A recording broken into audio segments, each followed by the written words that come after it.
Hello OTTians. Today's movie is Vivekanandan viral directed by Kamal. ఇంక movie ఎలా ఉంది అంటే ఇదేం సినిమా అండి బాబు. అదేం నరేషనో. స్టార్ట్ చేసిన ఫస్ట్ హాఫ్ అన్ అవర్కి అర్థమైపోయింది అడ్డంగా బుక్ అయిపోయానని. సర్లే చూద్దామని చూసా. ఎండింగ్ ఏమైనా సాటిస్ఫై చేస్తారేమో అని.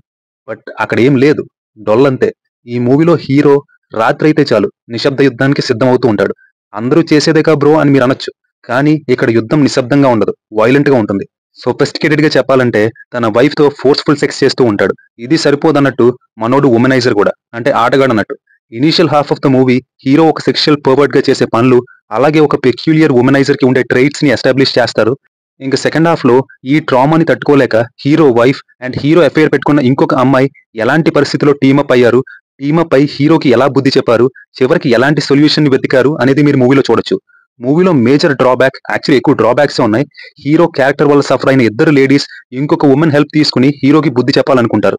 కానీ ట్విస్ట్ ఏంటంటే వాళ్ళ ప్లాన్ ఆఫ్ యాక్షన్ ఏంటో డిసైడ్ అవ్వకుండానే యాక్షన్ లోకి దిగిపోతారు. కాంక్రీట్ గా ఇది మాకు కావాల్సింది అని క్లారిటీ మిస్ అవ్వడం వల్ల అంత ఇంటెన్స్ డ్రామా మధ్యలో తప్పిపోయినట్టు బిహేవ్ చేస్తూ ఉంటారు. చాలా విషయాలు అప్పటికప్పుడు సార్ట్ అవుట్ చేయడం వల్ల కొంచెం ఫ్లోని డిస్టర్బ్ చేసిన ఫీలింగ్ వచ్చింది. Next, my body my right అనే థీమ్ చాలా ఇంపార్టెంట్ అండ్ ఆల్సో ఈ రోజు సొసైటీకి చాలా రెలవెంట్ మెసేజ్ కూడా. బట్ ఎందుకో ఆ మెసేజ్ కన్వే చేసిన విధానం అంత కన్విన్సింగ్ గా అనిపించలేదు. అండ్ దీనికి తోడు అన్ఎక్స్పెక్టెడ్ గా హీరో వాళ్ళ నాన్న పాస్ట్ గురించి ఒక విషయం బయటికి రావడం, దానికి మళ్ళీ ఊర్లో అందరూ మిస్అండర్స్టాండ్ చేసుకున్నారని సీక్రెట్ కలరింగ్ ఇవ్వడం చాలా ఆడ్ ఫీలింగ్ వచ్చింది. ఆ పాస్ట్ ని ఎక్స్ప్రెస్ చేసిన విధానమే ఆక్వర్డ్ గా అనిపించిందంటే ఆ స్టోరీలో ఉన్న లేడీ క్యారెక్టర్ మళ్ళీ సడన్ గా వచ్చి ఒక క్లాస్ పీకేస్తే వీళ్ళు రియలైజ్ అయిపోయి దిస్ ఈస్ ద సొల్యూషన్ అని డిసైడ్ అయిపోవడం ఎందుకో అస్సలు కన్విన్సింగ్ గా లేదు. అండ్ చాలా ర్యాండమ్ గా జరిగినట్టు అనిపిస్తాయి ఆ ప్రొసీడింగ్స్ అన్ని. ఇంకా రైటింగ్ కూడా మై బాడీ మై రైట్ అనే డైలాగ్ ఉతికి ఆరేసారు తప్పితే మిగతా డైలాగ్స్ ఏమంత అనిపించలేదు. అఫ్ కోర్స్ ఎత్తుకున్న టాపిక్ సీరియస్ ఇష్యూనే, కానీ ఎగ్జిక్యూషన్ అసలు బాలేదు. ఇంకా నరేషన్ అయితే చాలా ఫ్లాట్ గా ఉంది. ఇంకా దానికి తోడు ఓవర్ ద టాప్ బీజిఎం అస్సలు వర్కౌట్ అవ్వలేదు నాకు. మూవీలో నాకు ఓకే అనిపించిన ఓన్లీ పాజిటివ్ ఆస్పెక్ట్ ఏంటంటే హీరో క్యారెక్టర్ ని నెగిటివ్ గా చూపించడమే చాలా రేర్. ఒకవేళ చూపించిన మధ్యలో ఆర్ ఎండింగ్ లో ఏదో ఒక అన్రియల్ ఆస్పెక్ట్ ని బ్లెండ్ చేసి పాజిటివ్ గా మార్చేస్తారు, ఆర్ ఫోర్స్డ్ గా పాజిటివ్ ఇంటెన్షన్ తోనే చేసేసాడు అనే ట్రైట్ ని అతికిస్తారు.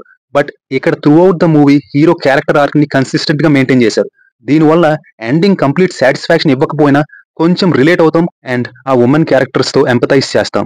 ఇంకా యాక్టర్స్ పర్ఫార్మెన్సెస్ కి వస్తే ముందుగా kudos to Shine Tom for accepting this role and Vivekanandan గా he gave is sincere best అని చెప్పొచ్చు. అండ్ ఫీమేల్ లీడ్స్ గా చేసిన యాక్టర్స్ స్వసిక అండ్ గ్రేస్ కూడా బాగానే పర్ఫార్మ్ చేశారు. బట్ ఎగ్జిక్యూషన్ అంత పూర్ గా ఉంటే వాళ్ళ ఎఫర్ట్స్ ఎంత బాగుండి యూజ్ ఏంటి? That's it guys. వెళ్లే ముందు ఇచ్చట ఓటీటీ రివ్యూస్ మాత్రమే ఇవ్వబడును. సో అఖిల భారత ఓటీటీ సభ్యులందరూ సబ్స్క్రైబ్ చేసుకోవాల్సిందిగా మనవి. Signing off your late back ఓటీటీఎన్.